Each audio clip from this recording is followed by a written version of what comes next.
Right now, in courtrooms and university lecture halls across the United States, a well-meaning movement is fighting to legalize ceremonial drug use on Native American reservations, peyote, psilocybin mushrooms, cannabis, all in the name of protecting sacred indigenous tradition. The only problem, according to a body of research we've been covering in this series, that tradition never involved drugs at all. Today, we're examining the research of an unknown soldier, specifically what it reveals about Native American iconography, what vision quests actually were, and why the neopagan movement's advocacy, however warmly intentioned, may be doing lethal damage to the very communities it claims to champion. By the end of this episode, you'll understand why Native American art is not art, why a vision quest is not what you think it is, and what genuine respect for indigenous knowledge actually looks like. I'm joined, as ever, by someone who has spent considerable time with this research, and I want to start with a provocation straight from the source material. The author writes, and I'm quoting directly, that neopagan assertions about indigenous hallucinogen use are, quote, as lethal as any gun. More. It is a striking claim, and the research earns the right to make it by building a very careful case from the ground up. So let's start at the foundation, because you cannot understand the argument about Native Americans without first understanding what the author discovered in 2011. A writing system. A global writing system that predates every writing system we currently recognize in the academic canon. Right, and this is the iconographic writing discovery. Remind our listeners, because this is the final episode in the series, what exactly that is. So the author calls it iconographic writing because, unlike phonetic or pictographic systems, it modulates visual information rather than verbal information. The research describes it as a system where every composition has three components: a container, a binder, and sets of related icons. And the binder, the thing that holds the whole composition together, is always a map, a cartographic representation of the realm being documented. A map. So these ancient compositions, whether we're talking about Celtic stonework, Egyptian gods, or Native American iconography, they're all fundamentally geographic documents. Precisely. The research lays out three rules of syntax. Rule 1, the constitution of a realm had to look like the realm itself, borders and details based on cartography. Rule 2, the king had to look like the kingdom. And that, the author argues, is why you get all those extraordinary headdresses in archaic cultures. The king's appearance encoded the geography of his dominion. Rule 3, every station of the nobility had to be represented by icons within the boundary of the realm, almost always in geophysical relationship to each other. So when you look at, say, an Egyptian god with a falcon's head, Horus, the research is saying that's not mythology. That's a map of a region whose geology resembles a falcon. Exactly. The research is quite specific on this. The author identifies the geology west of the Nile as resembling a perched Egyptian black kite, Horus, facing east, wings tucked, claws on the upper Nile. And then the Great Pyramids of Giza?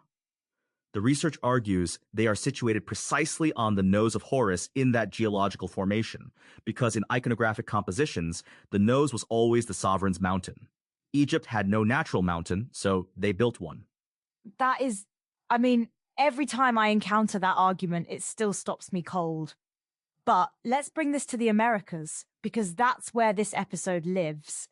How does the author get from Egypt to Native America? The research documents this writing system in use prior to 1500 BC on every continent except Antarctica.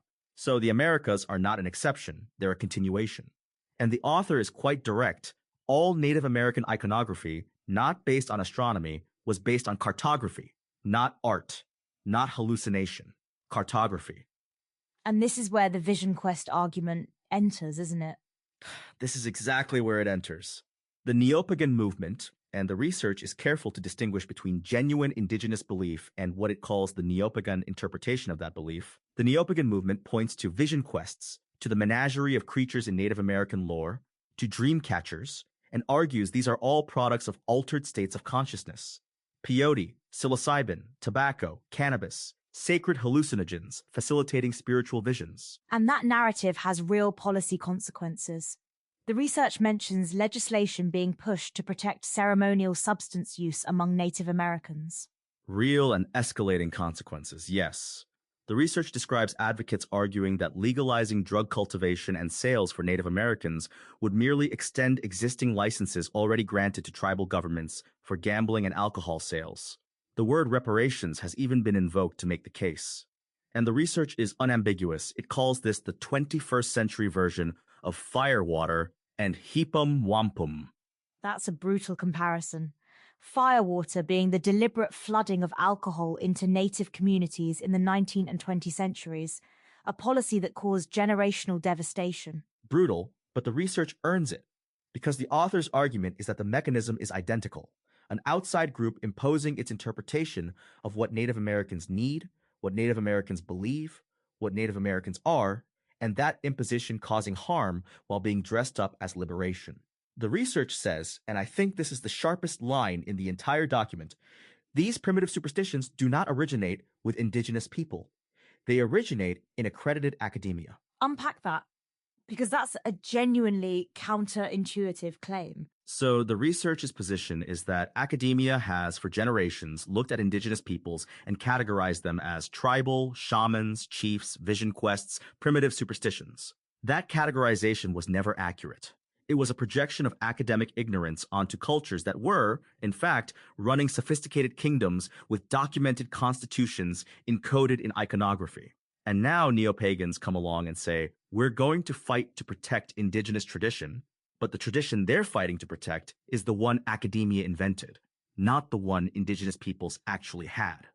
So, in a strange way, neo-pagan advocacy is defending the colonial misreading rather than the actual culture. That is precisely the research's argument. And it goes further. It says neo-pagans are not just defending the misreading, they are enforcing it, mandating it, expecting, as the author puts it, that we all force the world's indigenous people into a scrapbook invented and maintained by ignorant bigots in accredited academia.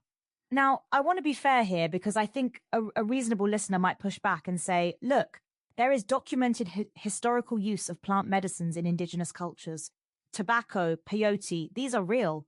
The research doesn't deny that entirely, does it? No, and this is an important nuance. The research explicitly acknowledges that Native American healers did practice herbal medicine, and that natural flora, including tobacco, peyote, and mushrooms, were staple ingredients in that medicine. The author's claim is more specific. There is not one shred of evidence that Native American iconography or Native American beliefs were derivatives of altered states of consciousness. The medicine existed. The claim that the entire symbolic and spiritual framework of Native American culture was drug-induced, that is what the research refutes. Right. So the distinction is between herbal medicine as a practice and hallucinogens as the generative source of an entire civilization's knowledge system. Exactly. And the research offers a very specific alternative account of where that knowledge came from.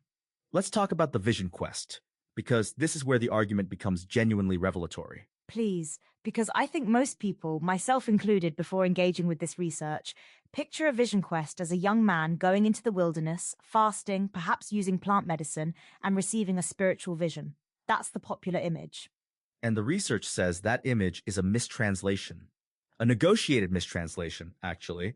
The author suggests the phrase vision quest was coined by educated Native Americans trying to explain something to outsiders who lacked the conceptual framework to understand it. What was actually happening, according to the research, was an imaging expedition, a cartographic rite of passage. An imaging expedition. Walk me through what that actually looked like. So the research describes a process rooted in what the author calls solarimancy, an archaic priestly practice of cartographic surveying using the sun as the primary instrument. The technique is elegantly simple. You plant a staff upright in the ground, you mark the tip of its shadow, you wait, you mark the tip of the shadow again, draw a line between those 2 points, and you have a perfect east-west line, more accurate, the author claims, than modern GPS. From that baseline, you measure azimuths to every prominent landmark on the horizon and trace those lines onto a cloth. Over time, those intersecting lines resolve into a contour map of the region. And this is what a young Native American man was doing on his vision quest. According to the research, yes. Native American boys became men only after venturing forth alone to a designated mountain, documenting the contours of the landscape, and the research specifically mentions the dream catcher in this context, and then describing the result in what the author calls floral, faunal, and anthropomorphic terms. The vision was the image that emerged from the surveyed data, not a hallucination, a map. So the dream catcher, which has become this ubiquitous symbol in popular culture, sold in every tourist shop, was a surveying instrument. That is the researcher's position. And when you sit with that for a moment, the implications are staggering. because it means the entire apparatus of what neo-pagans are calling sacred hallucinogenic tradition, the visions, the spirit animals, the dream catchers, all of it has a precise, technical, cartographic explanation that requires no drugs whatsoever. And the author makes a personal point about this, doesn't they? There's a passage about sitting at the Garden of the Gods in Colorado. Yes, and it's one of the most striking moments in the research. The author describes sitting on a sandstone outcropping at the Garden of the Gods and realizing, without any prior knowledge, that this was the precise location where Medicine Crow led his kinsmen in ceremonial welcome of what the research calls the Great Father. The first Native American prince to bear the name Medicine Crow completed his vision quest from that same vantage point. And the author's conclusion is direct. Drugs would only have made that experience impossible, or, if still possible, unbelievable. Tell me about Medicine Crow, because the research's treatment of him is quite extraordinary. So the research argues that Medicine Crow was not a tribal chief in the conventional academic sense. He was a head of state. And his iconographic portrait, the image we have of him, is literally a map of the dominion he ruled. The research states that the image of the head of state was always based on an anthropomorphic simile of the relevant topography. Identify the boundaries of Medicine Crow in the geology of the western United States, and you have identified the boundaries of the Crow Kingdom. And the research suggests Medicine Crow's authority extended far beyond what we currently recognize. Significantly further. The author writes that Medicine Crow, prior to first contact with Europeans, was what the Pope is to Christians, but for everyone living west of the Mississippi. And then goes further still, the king of every kingdom in the archaic also served as that kingdom's priest of priests. Garden of the Gods was Medicine Crow's cathedral. Today, the Crow Nation is confined to a reservation in Montana. The research asks you to find Medicine Crow in the geology of the western United States and let the implications hit you. Which is a profound reframing of what was lost in colonization. Not just land and lives, but the recognition of entire kingdoms, sophisticated, constitutionally documented kingdoms, reduced to the word tribe. And the research is emphatic on this point. Tribes, chiefs, shamans, visions, and dreams. That is all the dignity accredited academia affords indigenous peoples. The author's words are, that is all the noble savages deserve. And then, I disagree. I believe we all deserve more. Now, I want to bring in the broader historical argument, because this series has been building toward this episode. The research connects this pattern of pseudoscience causing catastrophic harm to a much longer arc, the March to the Holocaust series. Right, and this is where the research becomes genuinely uncomfortable in the best possible way. The author's thesis in that preface is that every time academia crosses what they call an epiphanic threshold, a paradigm-shifting discovery, the resulting cognitive dissonance among the intelligentsia produces social upheaval and human rights violations. And crucially, each successive upheaval is worse than the last. And the research traces this from a single invention, the optical lens. From Ibn Sahl's lens, yes, through Galileo's telescope, Van Leeuwenhoek's microscope, Malthus, Darwin, Pasteur, each discovery widening the schism between religion and science, each widening producing more dissonance, more upheaval. The research describes 13 epiphanic thresholds, each ratcheting the consequences higher. And by 1910, in the Café Central in Vienna, you have Alfred Adler, Leon Trotsky, Joseph Stalin, and others, in the author's words, in a thick cloud of opium smoke, planning what would become the socialist Holocaust. And the researcher's diagnosis of why this keeps happening is not political, it's epistemological. Precisely. The author calls it idolatry, and applies it equally to theologians and scientists. When theologians are more devoted to their interpretations of Scripture than to manifest truth, that is idolatry. When scientists are more devoted to their hypothesis than to manifest truth, that is also idolatry. The failure is not in the discovery, it's in the refusal to abandon a prior belief when the evidence demands it. And the research argues that peer review is supposed to be the safeguard against that, but it keeps failing. Consistently failing. The research describes biofeminism as the post-war continuation of the same pattern. Darwin's sexual selection repackaged, advanced in private colloquia insulated from peer review, eventually spawning the Neopagan movement. And the Neopagan movement, the research argues, is now doing to indigenous peoples what the National Socialist Workers' Party did to the Jews, not in method, but in mechanism. A pseudo-scientific framework insulated from scrutiny imposed on a vulnerable population in the name of their liberation. That is a serious charge. And I think it's worth sitting with the specific example the research gives around the Navajo, the Diné, because it's very concrete. It is. The research describes the Navajo concept of changing woman, a revered matriarch in Navajo theology, one of what the Navajo call the holy people. The holy people, the research explains, are not gods. They are the spirits of the righteous of a bygone age, the founding fathers and mothers of the realm who now live in the divine realm with the Great Spirit. Changing woman is the matriarch of origins for Native Americans living north of the Rio Grande. And the neo-pagan movement has co-opted her. Co-opted and recast. The research says feminists advocating for a Native America favorable to their faction's interests have made changing woman their matriarchal figurehead, essentially turning her into a Native American Gaia. And in doing so, they are pushing what the research calls a factional narrative, while simultaneously advocating for recreational drug use among Native American youth. All natural, the argument goes. Ancient tradition. And the Navajo elders are responding to this. In a way that the research describes as unprecedented. Navajo tradition was always to admonish in private counsel, but the research notes that Navajo elders are now openly warning their children, publicly, online, not to listen to others who attempt to explain the ways of the Diné to them. The elders are battling the pervasive influence of popular culture and pseudo-histories on Native American children. That departure from tradition tells you everything about how serious the threat is perceived to be. And the research also flags a generational schism within Native American communities themselves, a growing divide between elders and younger generations who are being influenced by this narrative. Yes. The initiative to legalize recreational drug cultivation and sales for Native Americans has gained traction among a progressive faction within those communities. Advocates use the already doing it anyway argument, pointing to existing licenses for gambling and alcohol sales. The research notes the word reparations has even been whispered. And the author's response is unambiguous: do not be seduced. Neopagan solutions to Native American challenges do not diverge from the firewater and Heapum Wampum of the last century.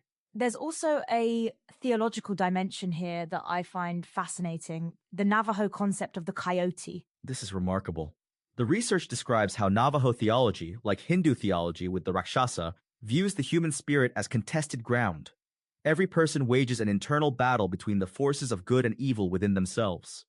In Navajo belief, when an individual allows themselves to be seduced into abhorrent behavior, they are said to transform into the coyote, the selfish villain of the Southwest.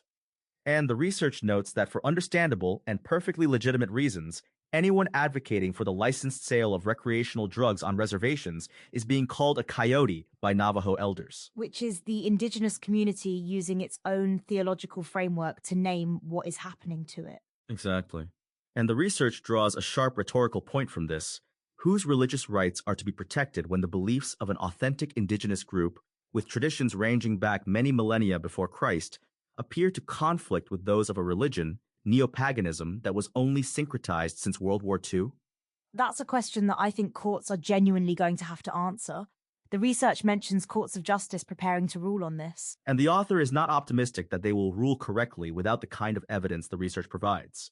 The entire document reads, in places, like a legal brief. The author addresses a "Your Honor" throughout, calling Medicine Crow, Sitting Bull, Crazy Horse, Blackfoot to the witness stand in their published research. All of them, the author argues, are principles of the nobility, the holy people to whom the Navajo refer in their traditions, the founding fathers and mothers of a larger realm.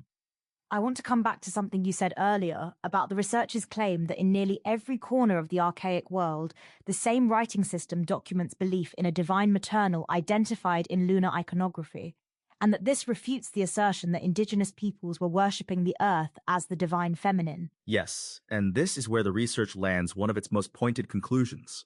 The author writes that in nearly every corner of the archaic world, on all continents, the same writing system documents belief in a divine maternal, but that all instances where a Mother Earth has been interpreted are based on cartography documenting a motherland, not the Earth as goddess, a specific geographic realm with a specific matriarch encoded in iconography.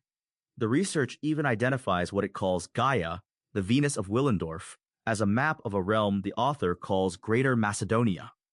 So the neo-pagan movement's foundational mythology, Gaia, the Earth Mother, the divine feminine, is, according to the research, a misreading of cartographic documents. A misreading with consequences. The author puts it with characteristic directness: my sister and everyone like her are worshipping maps. And the research argues that this misreading is not innocent. It is the greatest case of identity theft in human history because it takes iconography that belongs to specific peoples, specific realms, specific histories, and claims it as the property of a post-war syncretic movement. I want to pause on the Arabian regalia point because I think it's one of the most unexpected tangents in the research, and it illuminates the broader argument beautifully. It really does. The research observes that Arabian regalia, the bisht, the agal, the gold-bordered robes, are not ceremonial dress in the decorative sense. They are information technology. The gold border on the robe represented the line of solar progress. When laid flat on the ground like a prayer rug, it forms a perfect east-west line. The agal, the rope worn on the headdress, functions as a compass with azimuth indicators. The author describes His Highness Mohammed bin Rashid Al Maktoum's headdress in detail, the meticulously incremental pattern woven into the agal. Dressed in nothing more than a bisht and agal, the Arabian nobility were never lost. Which means the same principle, clothing and regalia as encoded navigational and cartographic data, applies across cultures. Arabian, Native American, Egyptian. It's the same system. The same system, expressed through different materials and traditions. And the research argues this is not coincidence. It is evidence of what the author calls global, not merely widespread, communications between realms in the archaic. These were not isolated primitive tribes. They were interconnected kingdoms sharing an information technology. Which brings us to the stakes of getting this wrong. Because if the research is correct, the harm being done is not just cultural insensitivity, it's the active suppression of a civilizational record. And the research frames it in exactly those terms. The author writes that in light of this discovery, indigenous people of the world can be reduced to tribal status no longer. Our fathers and mothers of the archaic formed kingdoms, not tribes. And every time a neo-pagan advocate insists that Native American iconography is shamanic art produced in altered states, they are, however unintentionally, reinforcing the colonial categorization that stripped those kingdoms of their dignity in the first place. The research also makes a point about ISIS that I think is worth noting, because it shows the stakes are not hypothetical. Yes. The research notes that the Trail of Epiphanies, the decipherment of iconographic writing, leads to northern Iraq and Syria, where ISIS was destroying ancient iconography because they believed it to be idolatry. And the author's prayer is that the faithful leadership of the world recognizes an idol is only an idol as long as you think it's an idol. Once you recognize archaic iconography for what it is, graven images recording geology, it becomes nearly impossible to go back to believing it is an idol. These images represent the geology of dominions, and in that sense, the individuals who lived in the age they represent. At best, in Christian understanding, they represent saints. So the research is making a case that has implications not just for Native American rights, but for how humanity understands its entire ancient record. That is the scope of the claim, yes. And the author is aware of how that sounds. The research repeatedly acknowledges what it calls the crackpot test, the threshold at which a claim becomes too extraordinary to take seriously. But the author's response is always the same. Stay a while. I will be faithful. And then they show you the Dama de Elche next to a satellite image of Spain and Portugal, and the argument becomes very difficult to dismiss. For listeners who haven't encountered the Dama de Elche, briefly, what is it? It's a carved stone bust from around 400 BC, found in Spain, once believed to be a Carthaginian funerary urn. The research reveals that in profile, the Dama de Elche is a cartographic composition. Its outline corresponds to the satellite image of the Iberian Peninsula, Spain and Portugal. The author calls her the Mother of the West and argues she is not merely a map but every mother who ever gave birth on the Iberian Peninsula, encoded in the geology of the realm she represents. And the researcher's discovery began not in Spain but in Wales, with the Bryn Celli Ddu pattern stone. In 2011, in Cardiff at the National Museum of Wales, the author describes it as an accidental decipherment. The stone was discovered buried beneath a mound on the Isle of Anglesey in 1929, radiocarbon dated to 3500 BC, and the researcher's analysis of that single stone exceeded 200 pages. That's where it began, and it led, eventually, to every continent on Earth. So, when you step back from everything we've covered today, the iconographic writing system, the Vision Quest as cartographic expedition, the Neo-pagan co-option of indigenous identity, the Navajo elders fighting back online, What does the research ultimately ask of us? I think it asks three things. First, it asks us to look again at Native American iconography, at Egyptian gods, at Celtic stonework, and consider that what we've been calling art or mythology might be something far more precise. Second, it asks us to interrogate who is speaking on behalf of indigenous communities and whether that advocacy is actually grounded in those communities' own beliefs and history. And third, it asks us to take peer review seriously, because the research's argument is that every catastrophe it traces, from the march toward the Holocaust to the current neo-pagan movement, begins with a hypothesis that escapes scrutiny and gets presented to the public as settled truth. And the research is itself submitted for peer review. The author is explicit about that. This is not a finished monument. It's an opening argument. An opening argument with, the author believes, irrefutable cartographic evidence behind it. The research closes with a challenge. Can you find Medicine Crow in the geology of the western United States before the author publishes? The author says they practically gave it away. Watch the introductory videos, learn the principles, and go on a vision quest of your own. Just skip all that nonsense about drugs. That line lands differently now than it would have at the start of this episode. That's the research working as intended.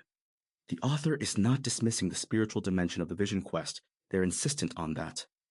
The research says explicitly, do not mistake me for refuting the spiritual experience or the religious significance of imaging expeditions. What was regarded as cartography by us was regarded as soloromancy, a form of divination, by those who practiced it.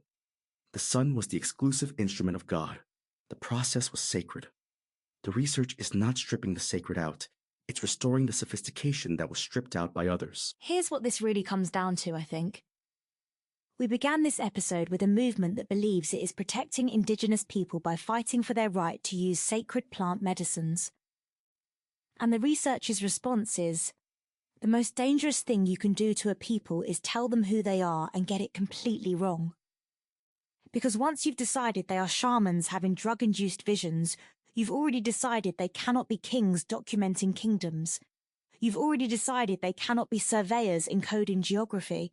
You've already decided, in other words, that they are less than they were. And the research's discovery, if it passes peer review, and the author is confident it will, means that every indigenous community on Earth has a claim to a history that is vastly more sophisticated, more interconnected, and more dignified than the one currently assigned to them.